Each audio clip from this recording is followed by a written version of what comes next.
Hey guys, Cheryl Anian here again, and I just want to show you today the other use of your 3-quart roaster and your culinary basket. So if you purchase your set 2015, 2016 and below, you will have this part of the set. But if you purchase 2017 and above, you will receive an inset included in your 3-quart. Either way, it's okay. You can use any. I just want to show you today that in order for you to save a bit of money, you can actually just buy the regular mince instead of the premium mince, which costs you more.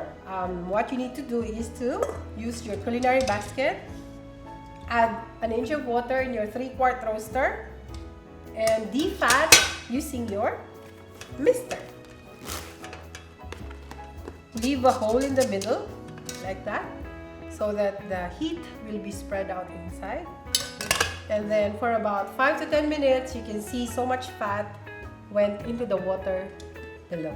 Put it on medium heat, and when it clicks, you turn down to low for about 10 minutes. After 10 minutes, this is how it looked like. And look at the fat that we were able to get from the beef. So this is a good way to defat your meat using your 3-quart roaster with the insert or culinary basket. And you can use this for your spaghetti, mac and cheese.